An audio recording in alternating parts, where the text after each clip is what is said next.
Marchez par l'Esprit. Marchez par le Saint-Esprit.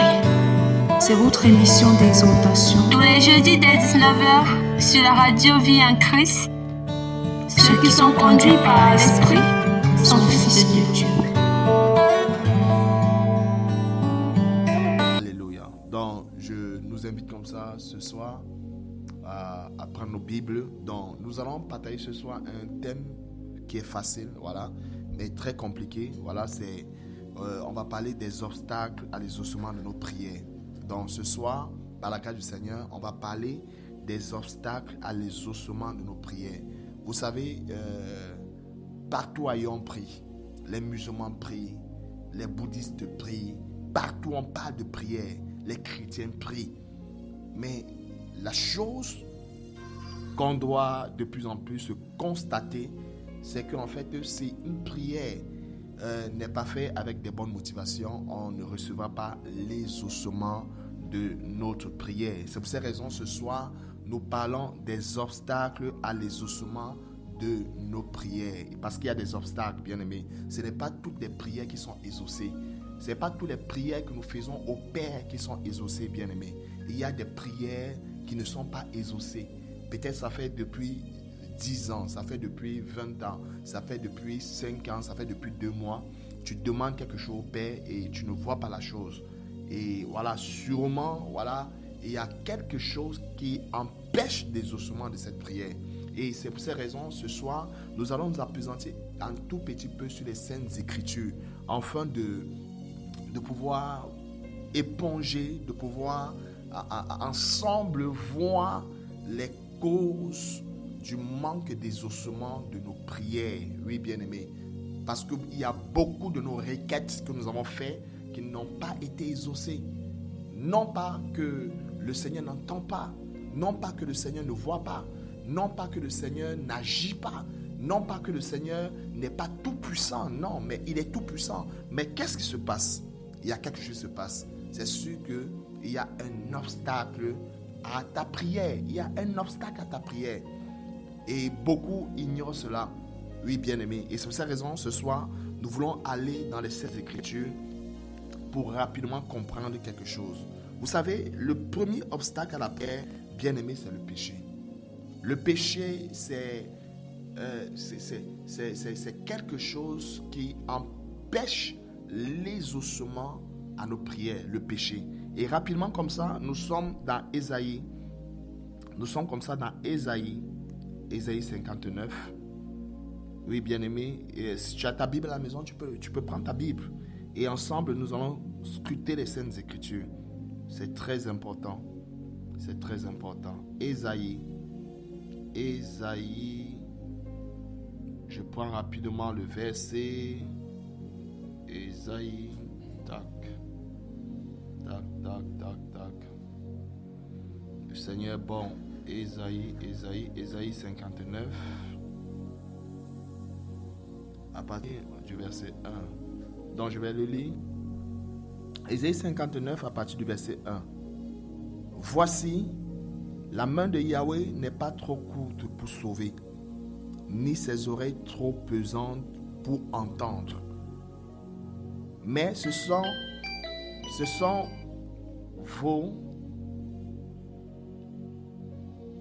vos iniquités qui deviennent une séparation entre vous et votre Elohim.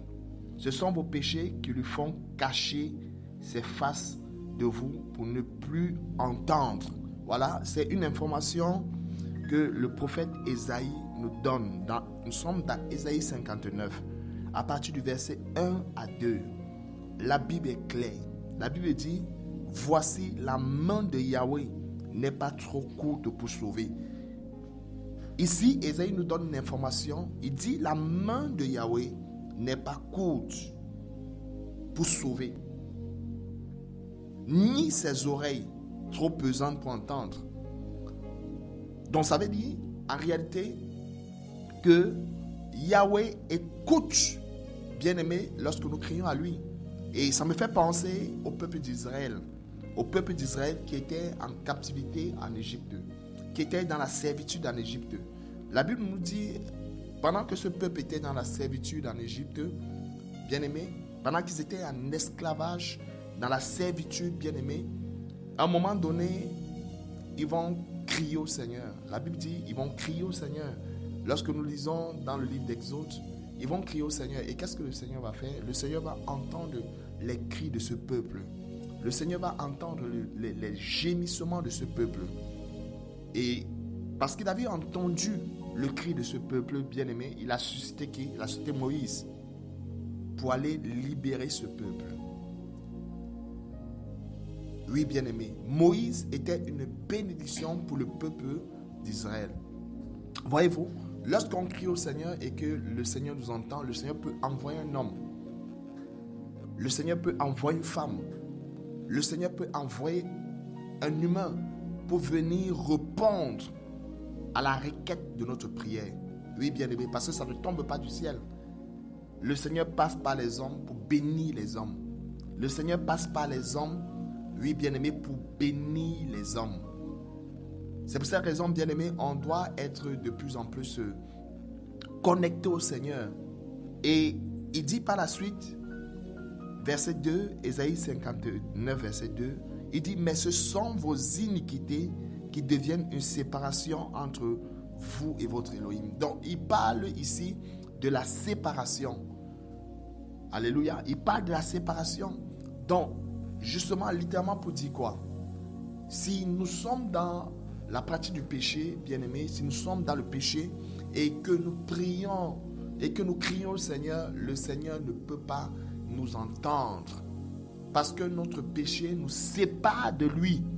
C'est pour cette raison, bien-aimé, avant de se lancer, oui, bien-aimé, dans la prière, parce que la prière, c'est un cœur à cœur avec notre roi. C'est un cœur à cœur avec notre Créateur. Et on ne peut pas être cœur à cœur, on ne peut pas être cœur à cœur avec notre Père si nous sommes dans le péché, si nous sommes dans la pratique du péché, bien-aimé. C'est pour cette raison, Daniel, lorsqu'il s'est approché du Seigneur pour commencer à intercéder pour le peuple bien-aimé, qu'est-ce qu'il a commencé à faire? Il a commencé justement à se confesser. Il a commencé à se repentir, bien-aimé, parce que c'est une bonne attitude. Peut-être un auditeur va m'entendre ce soir et me dire, mais qu'est-ce qui se passe? Oui, bien-aimé, nous branchons tous d'une manière ou d'une autre. Ça, c'est vrai. Mais pour s'approcher de devant notre Créateur bien-aimé, ce qu'on doit faire, bien-aimé, on doit avoir un cœur pur. On doit, bien-aimé, s'éloigner du péché. On doit se séparer du péché. Parce que si nous ne nous séparons pas du péché, bien-aimé, on va crier au Seigneur et le Seigneur ne nous entendra pas, bien-aimé. Oui, bien-aimé, le Seigneur ne nous attendra pas. Yahweh ne va pas nous écouter parce que nous sommes dans le péché. Et c'est pour cette raison, je t'invite, toi qui m'écoutes aujourd'hui, à t'examiner, à examiner ta vie. Oui, bien-aimé, parce que on ne peut pas, voilà, tromper le Seigneur. On peut tromper les hommes, on ne peut pas tromper le Seigneur. C'est pour cette raison, à chaque fois, nous devons nous examiner. Est-ce que nous sommes agréables au Seigneur? Est-ce que nous plaisons au Seigneur? Oui, bien-aimé, je vais rapidement comme ça prendre nos Bibles dans Jean 9. C'est une histoire qui nous parle. C'est une histoire qui nous interpelle. Nous sommes comme ça dans Jean 9. Nous allons voir que le Seigneur n'exauce pas les pécheurs. Oui, le Seigneur n'exauce pas les pécheurs. Tu veux l'exaucement. Tu veux que le Seigneur t'exauce, qu'il exauce les sujets de prière, qu'il exauce tes requêtes. Mais je veux souligner quelque chose ce soir. Le Seigneur n'exauce pas les pécheurs.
Alléluia. Nous sommes comme ça dans le livre de Jean, Jean 9. Alléluia. C'est une histoire qui me touche personnellement. C'est une histoire qui m'interpelle personnellement. C'est une histoire qui me marque personnellement. Jean 9, à partir du verset... On va prendre à partir du verset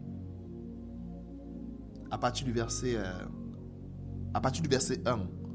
Nous avons le temps, nous allons le lire. La Bible ici, dans Jean 9, parle de l'aveugle né. C'est un homme qui est né aveugle, un enfant qui est né aveugle. Il a grandi étant aveugle. Et la Bible nous relate cette histoire dans Jean 9. Et la Bible dit dans Jean 9, à partir du verset 1. Et en passant, il vit un homme aveugle de naissance. Et ses disciples l'interrogeaient en disant: Rabbi, qui a péché, celui-ci ou son père, ou sa mère, pour qu'il soit né aveugle? Voyez-vous, ce sont les disciples qui posent une question au Seigneur, qui posent une question à Yeshua, Jésus-Christ. Et il lui pose la question de savoir par rapport à cet enfant aveugle. Et il savait qu'en fait, s'il est aveugle, c'est justement parce qu'il avait péché. Et il pose cette question au maître, parce que Rabbi veut dire maître. Il dit, et ses disciples l'interrogent en disant: Rabbi, qui a péché, celui-ci ou son père, ou sa mère, pour qu'il soit né aveugle? Yeshua répondit: ni celui-ci, ni son père, ni sa mère n'ont péché, mais c'est enfin que les œuvres d'Élohim soient manifestes en lui. Et il dit au verset 4, il me faut travailler aux œuvres de celui qui m'a envoyé pendant qu'il est jour. La nuit vient où personne ne peut travailler. Pendant que je suis dans le monde, je suis la lumière du monde. Ayant dit ces paroles, il cracha à terre et fit l'argile avec sa salive et mit de cette argile sur les yeux de l'aveugle. Et lui dit: va et lave-toi au réservoir de Siloé, ce qui est interprété envoyé. Il y alla donc et se lava et s'en retourna voyant clair. Les voisins donc et ceux qui le voyaient auparavant lorsqu'il était aveugle disaient: n'est-ce pas celui qui était assis et qui demandait l'aumône? Les uns disaient: c'est lui. D'autres disaient: c'est quelqu'un qui lui ressemble. Mais lui-même disait: c'est moi. Et il lui disait: donc, comment tes yeux ont-ils été ouverts? Il répondit et dit: un humain appelé Yehoshua, dont Jésus, a fait de l'argile et m'a oint les yeux et m'a dit: va au réservoir de Siloé et lave-toi. Or, étant allé et m'étant lavé, j'ai retrouvé la vue. Alors, il lui dit: où est-il celui-là? Il dit: je ne sais pas. Il amenait aux pharisiens celui qui auparavant avait été aveugle. Or, c'était un jour de sabbat que Yeshua, Jésus, avait fait l'argile et lui avait ouvert les yeux. Alors les pharisiens lui demandaient de nouveau comment ils avaient recouvert la vue. Et il leur dit: il a mis la salive sur mes yeux et je me suis lavé et je vois. Alors certains des pharisiens disaient: cet homme n'est pas d'Élohim parce qu'il n'observe pas le sabbat. D'autres disaient: comment un homme pécheur peut-il produire des signes? Et il y avait division parmi eux. Il disait encore à l'aveugle: toi, que dis-tu de lui? Sur ce qu'il t'a ouvert les yeux. Il dit: c'est un prophète. Les Juifs donc ne crurent pas à ceci, qu'il avait été aveugle et qu'il avait retrouvé la vue, jusqu'à ce qu'il eût appelé les parents de celui qui avait recouvert la vue. Et il l'interrogeait en disant: celui-ci est votre fils, que vous dites être né aveugle. Comment donc voit-il maintenant? Ses parents lui répondirent et dirent, nous savons que celui-ci est notre fils et qu'il est né aveugle. Mais comment il voit maintenant ou qu'il lui a ouvert les yeux, nous ne le savons pas. Interrogez-lui lui-même. Il a de l'âge, lui-même parlera de ce qui le concerne. Ses parents dirent cela parce qu'ils avaient peur des Juifs, car les Juifs étaient déjà convenus que si quelqu'un confessait comme le Mashiach Christ, il serait exclu de la synagogue. Pour cette raison, ses parents disent, il a de l'âge, interrogez-le lui-même. Voyez-vous, c'est l'histoire de l'aveugle né. Et cet aveugle né, bien-aimé, il était né aveugle. Et un jour, par la grâce du Seigneur, il a rencontré le Seigneur. Il a rencontré Rabbi, le maître bien-aimé. Et lorsqu'il a rencontré Rabbi, bien-aimé, ce qui s'est passé, le Seigneur a frotté la salive sur ses yeux. Et il est allé se laver au réservoir de Siloé. Et lorsqu'il est allé se laver au réservoir de Siloé, bien-aimé, ses yeux se sont ouverts.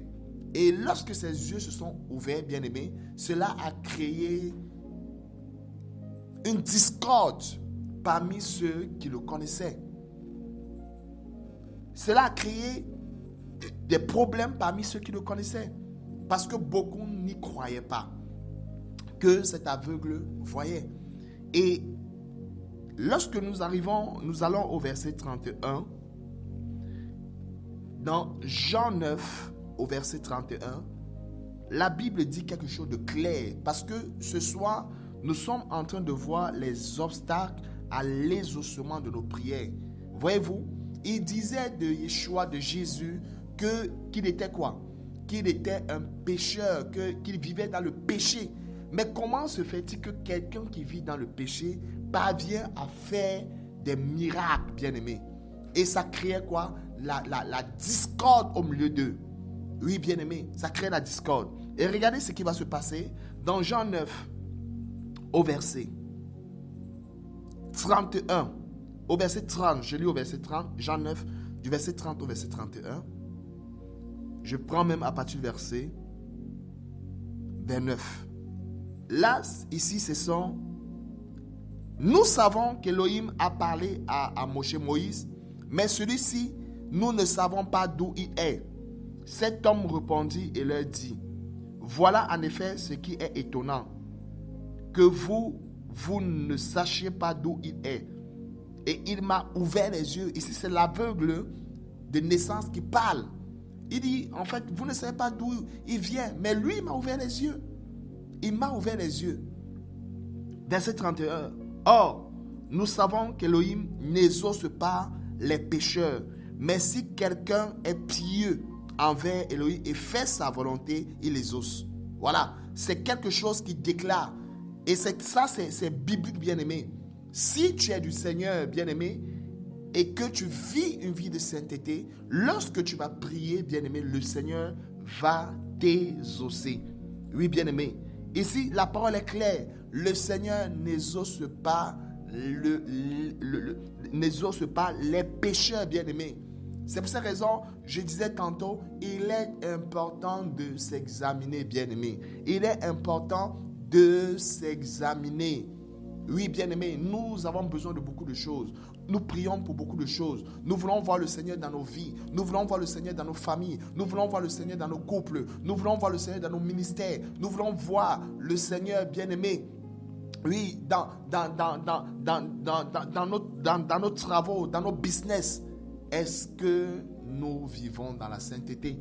Si nous ne vivons pas dans la sainteté, bien-aimé, quel que soit le style de prière que nous allons faire, si nous vivons de manière volontaire dans le péché, nous ne serons pas exaucés, bien-aimés.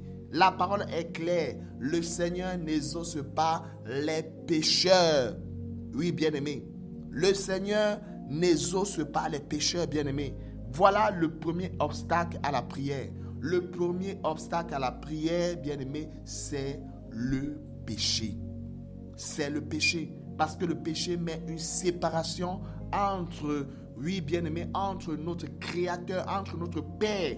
Oui, le Seigneur, en fait, le péché met cette séparation entre nous et notre Créateur. C'est pour ces raisons, Christ, le Mashiach, est venu afin de restaurer toutes choses. Il est venu afin de restaurer toutes choses. Oui, bien-aimé, ça c'est le premier élément qui met un obstacle à l'exaucement de nos prières. Et ce n'est pas seulement le seul élément, bien-aimé. Ce n'est pas seulement le seul élément. Il y a plusieurs éléments qui entrent en compte. Oui, bien-aimé, il y a plusieurs éléments qui entrent en compte. C'est pour cette raison, parfois, on doit s'asseoir, on doit s'examiner, comme je dis tantôt. Et nous allons comme ça voir le deuxième élément qui crée un obstacle à l'exaucement de nos prières.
Nous allons voir, et le deuxième obstacle que nous vivons de plus en plus, c'est la mauvaise relation conjugale.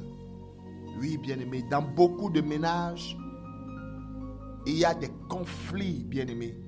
Dans beaucoup de ménages, il y a tellement de conflits dans beaucoup de ménages. Beaucoup ne sont pas en paix avec leurs femmes. Beaucoup ne sont pas en paix avec leur mari. Beaucoup ne sont pas en paix. Et lorsque il y a des mauvaises relations conjugales, bien-aimé, le ciel est fermé sur ta tête, bien-aimé. C'est quelque chose que beaucoup ne savent pas. Si tu n'es pas dans des bons termes avec ton épouse, si tu n'es pas dans des bons termes, je parle comme ça un homme qui nous suit. Si tu n'es pas dans les bons termes avec ta femme, laisse-moi te dire, même la prière que tu vas élever vers le Père ne sera pas exaucée. Il ne va même pas t'entendre. Il ne va pas t'entendre. C'est pour cette raison que nous vous interpellons, bien-aimés. Ayez des bonnes relations avec vos épouses. Ayez des bonnes relations, bien-aimés. Soyez en paix. Soyez en paix. Et nous allons comme ça lire un verset. Nous allons comme ça lire un verset de la Bible. Nous sommes dans la Nouvelle Alliance. Nous sommes comme ça dans 1 Pierre. Nous sommes comme ça dans 1 Pierre. 1 Pierre 3, à partir du verset 7. 1 Pierre 3, à partir du verset 7. Je vais le lire. 1 Pierre 3, à partir du verset 7. La Bible nous dit dans 1 Pierre 3, à partir du verset 7. Marie également, demeurez ensemble selon la connaissance, comme avec un vase faible. La femme, le féminin, les traitant avec honneur, comme étant aussi co-héritiers de la grâce de la vie, afin que vos prières ne soient pas interrompues. Afin que vos prières ne soient pas interrompues, bien-aimés. Là, on voit, la Bible nous dit en fait dans 1 Pierre 3, verset 7, nous enseigne, nos prières peuvent être interrompues si nous n'avons pas Si nous avons des mauvaises relations conjugales, bien-aimés, nos prières seront interrompues. Et il y a beaucoup dont les prières sont interrompues. Il y a beaucoup dont les prières ne sont pas exaucées parce qu'ils ne sont pas en bon terme avec les femmes. Parce que dans le foyer, bien-aimé, c'est la bagarre. Dans le foyer, bien-aimé, il n'y a pas la paix. Dans le foyer, bien-aimé, ce sont les disputes. Dans le foyer, bien-aimé, c'est la bagarre. Et je vais comme ça dire à un homme, parler de la part du Seigneur à un homme, on ne tape pas sur la femme qu'on aime. Oui, bien-aimé, on ne frappe pas sur la femme qu'on aime.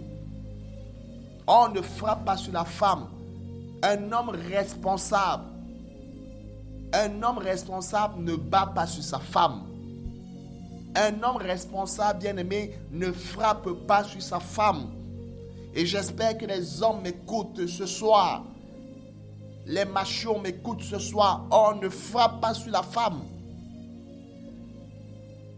Tu ne peux pas dire aimer une femme et frapper sur elle et battre sur elle. Et nous trouvons cela même dans le milieu chrétien. Des hommes, des pasteurs qui se disent craindre le Seigneur, mais qui frappent sur les femmes. Bien-aimé, ça c'est le péché. Et on ne peut pas être exaucé, bien-aimé, lorsque nous avons des pareils comportements, lorsque nous frappons, oui, bien-aimé, sur notre femme. On ne peut pas être exaucé. C'est pour cette raison, bien-aimé, si tu te trouves dans cette condition, oui, bien-aimé, si tu te trouves, bien-aimé, dans cette situation, il est temps que tu te repentes, bien-aimé. Il est temps que tu te repentes devant le Seigneur. Sinon, tes prières ne seront pas exaucées. Sinon, tes prières ne seront pas exaucées, bien-aimé. Je parle à quelqu'un ce soir. Je parle à quelqu'un ce soir, bien-aimé. Les mauvaises relations conjugales, bien-aimé, créent un obstacle à l'exaucement de nos prières. Oui, bien-aimé, ça crée un obstacle, bien-aimé. Et nous vivons dans des temps où beaucoup ne sont pas exaucés. Oui, bien-aimé, où beaucoup ne sont pas exaucés. Et le troisième, bien-aimé, obstacle à la prière, c'est le doute, l'incrédulité. Beaucoup de chrétiens doutent lorsqu'ils prient. Beaucoup de chrétiens sont dans l'incrédulité lorsqu'ils prient, bien-aimé. Le doute, c'est quoi? Le doute, c'est un manque de foi, bien-aimé. Et la parole dit, la Bible dit, sans la foi, il est impossible d'être agréable au Seigneur. Sans la foi. Oui, bien-aimé. Les obstacles à l'exaucement de nos prières, il y a le doute, l'incrédulité. Quelqu'un qui prie en doutant, c'est quelqu'un qui ne recevra rien du Seigneur. Quelqu'un qui prie en étant incrédule, bien-aimé. L'incrédulité, c'est quelqu'un qui ne croit pas. En étant dans l'incrédulité, ne verra pas l'exaucement à ses prières. Je ne sais pas pourquoi tu es en train de prier en ce moment. Je ne sais pas pourquoi tu es en train de crier au Père en ce moment. Mais laisse-moi te dire, oui, bien-aimé, laisse-moi te dire ce soir que si tu fais des prières et que ces prières sont remplies de doute, d'incrédulité, tu ne verras pas l'exaucement à tes prières. Et Jacques a si bien-aimé, développé dessus. Il a développé dessus, bien-aimé, pour nous demander de faire attention au doute, pour nous demander de faire attention à l'incrédulité, bien-aimé. Oui, bien-aimé, le Seigneur veut exaucer beaucoup. Le Seigneur veut exaucer les prières de beaucoup. Mais comment nous faisons nos prières? Comment nous faisons nos prières, bien-aimés? Comment nous faisons nos prières? Et c'est pour ces raisons, nous allons aller rapidement dans le livre de Jacques. Jacques 2. Jacques 1, versets 6 à 8. Mais, Jacques 1, verset 6 à 8. La Bible dit, dans Jacques 1, verset 6 à 8, je vais le lire à partir du verset Verset 5. Mais si quelqu'un d'entre vous manque de sagesse, qu'il la demande à Elohim, qu'il la donne à tous simplement et sans reproche, et elle lui sera donnée. La Bible dit, mais qu'il la demande avec foi, ne doutant nullement, car celui qui doute est semblable au flot de la mer agité et poussé ça et là par le vent, bien-aimé. Oui, bien-aimé. Parfois, nous demandons la sagesse. Parfois, nous demandons, bien-aimé, la sagesse au Seigneur. Mais Jacques est clair. Si nous demandons la sagesse, bien-aimé, si nous demandons des choses au Seigneur en doutant, bien-aimé, nous ne serons pas exaucés. Mais la Bible dit au verset, dans Jacques 6, dans Jacques 7, que cet humain, en effet, ne s'attende pas à recevoir quelque chose du Seigneur.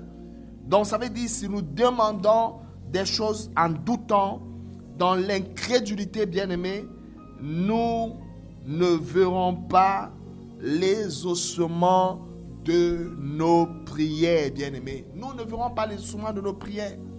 Nous ne verrons pas les ossements de nos prières, bien-aimés. Nous ne verrons pas les ossements de nos prières.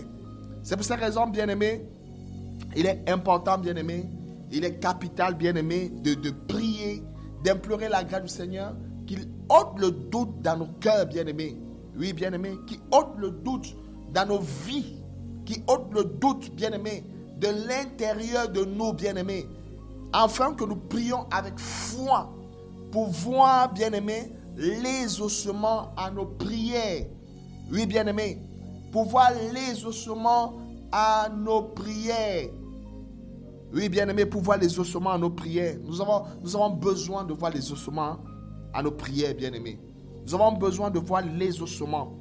Et nous devons de plus en plus, Seigneur, crier au Seigneur qu'il nous augmente la foi, bien-aimés.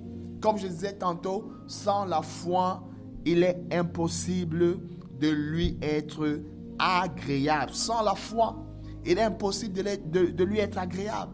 Sans la foi, bien-aimé, il est impossible de lui être agréable. Et un autre obstacle à la prière, bien-aimé, c'est le manque de persévérance. Parfois, nous ne persévérons pas. Parfois, nous n'agissons pas avec persévérance, bien-aimé. Oui, bien-aimé. Parfois, nous devons persévérer dans la prière.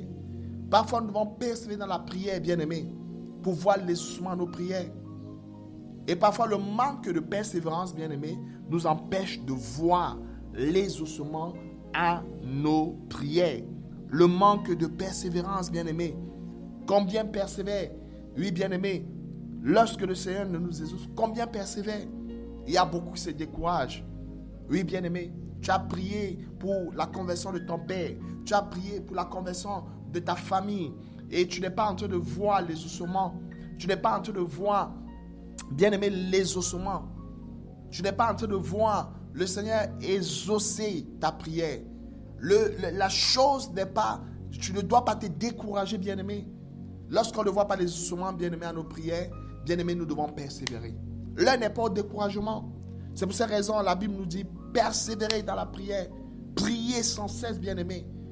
Et le fait de prier sans cesse, c'est de persévérer dans la prière. Parce que nous voulons voir des choses se manifester, bien-aimé.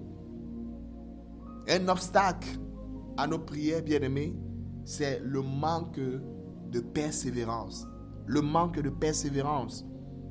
De nos jours, beaucoup de chrétiens ne persévèrent plus, bien-aimés.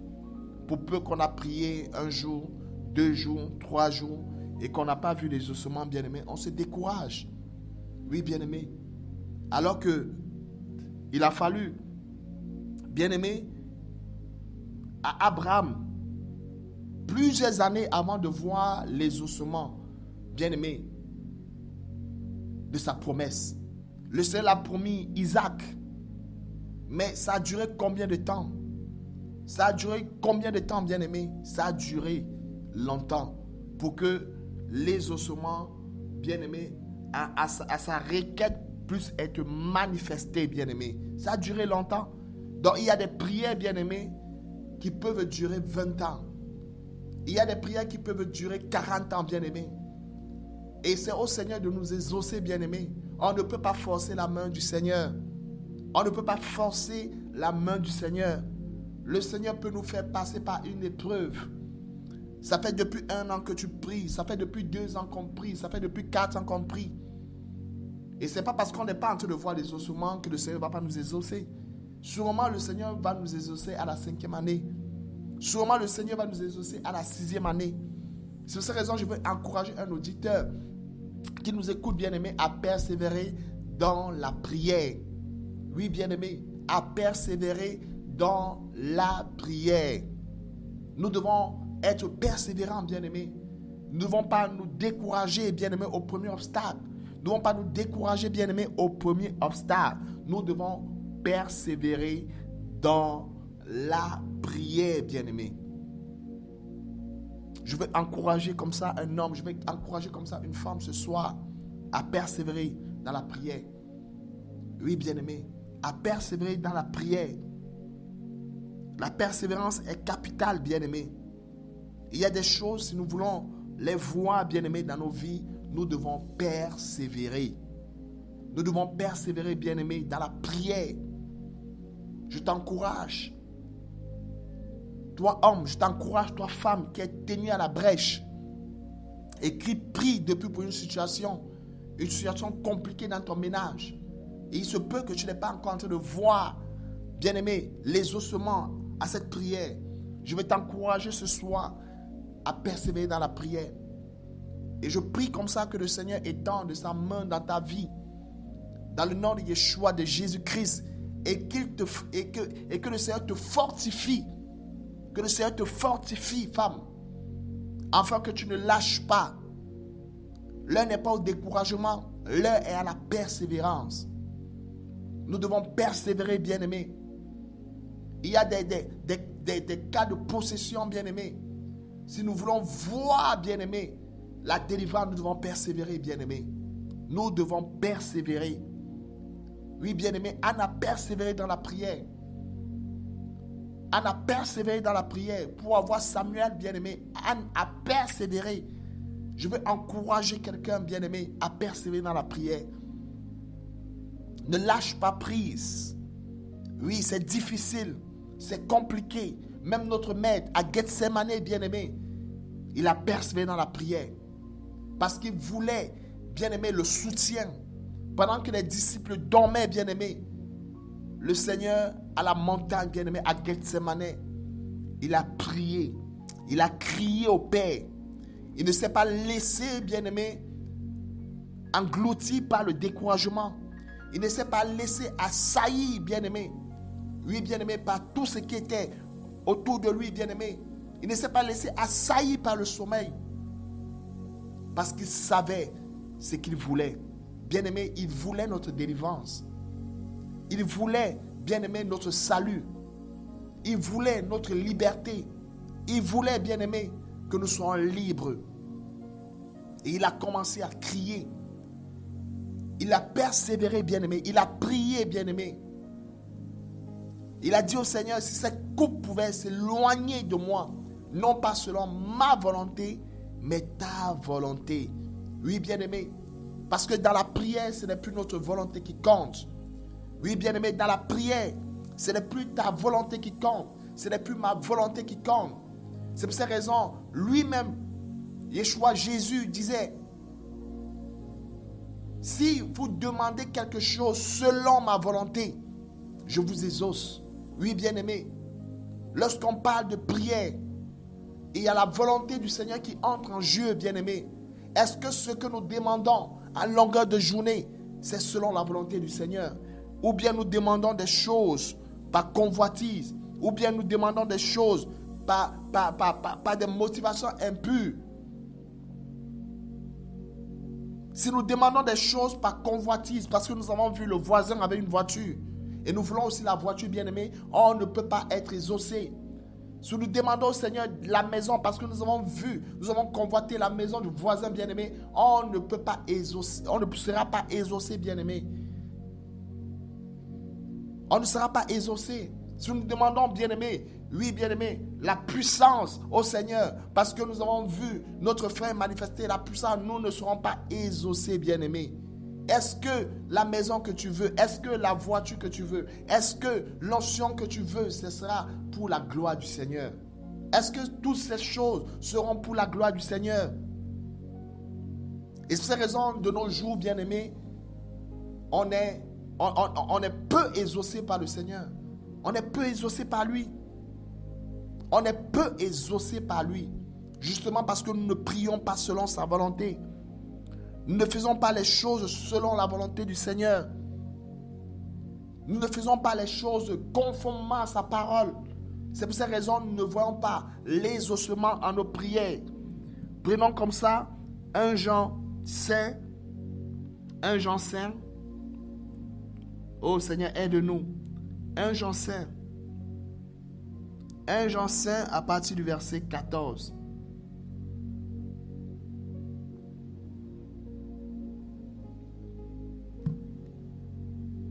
Un Jean 5 à partir du verset 14, ou bien au verset 14, je vais le lire. 1 Jean 5, verset 14.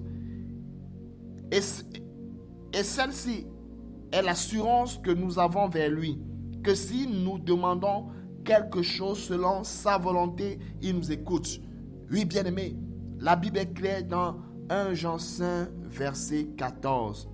Et celle-ci est l'assurance que nous avons vers lui, que si nous demandons quelque chose selon sa volonté, il nous écoute. Il nous écoute, bien-aimé. Si nous demandons quelque chose selon la volonté du Seigneur, il nous écoute. Donc ça veut dire que tout ce que nous demandons hors de la volonté du Seigneur, nous ne serons pas écoutés par le Seigneur. En conséquence, si nous ne sommes pas écoutés par le Seigneur, nous ne serons pas exaucés, bien-aimés. Nous ne serons pas exaucés. C'est pour cette raison que je veux attirer l'attention de quelqu'un ce soir. Ça ne sert à rien de demander des choses au Seigneur qui ne sont pas selon sa volonté. Ça ne sert à rien, bien-aimé, de demander des choses au Seigneur si nous ne serons pas exaucés, et si ce n'est pas selon sa volonté, bien-aimé. Et pour connaître la volonté du Seigneur, bien-aimé, nous devons méditer les Saintes Écritures. Oui, bien-aimé, nous devons méditer la parole du Seigneur. Nous devons méditer la parole du Seigneur. Je veux encourager quelqu'un ce soir à rechercher la volonté du Seigneur pour sa vie. Je veux nous encourager ce soir à rechercher la volonté du Seigneur, bien-aimé. Je veux nous encourager ce soir. Cherchons la volonté du Seigneur. Arrêtons de demander des choses au Seigneur par convoitise, parce que nous ne serons pas exaucés. Arrêtons de demander des choses au Seigneur par motif, oh bien-aimé, d'intérêt, parce que nous ne serons pas exaucés, bien-aimé. C'est pour ces raisons, bien-aimé, il est temps de rechercher la volonté du Seigneur. Il est temps, ma soeur, toi qui m'écoutes ce soir, il est temps, mon frère, toi qui m'écoutes ce soir, de rechercher rien que la volonté du Seigneur.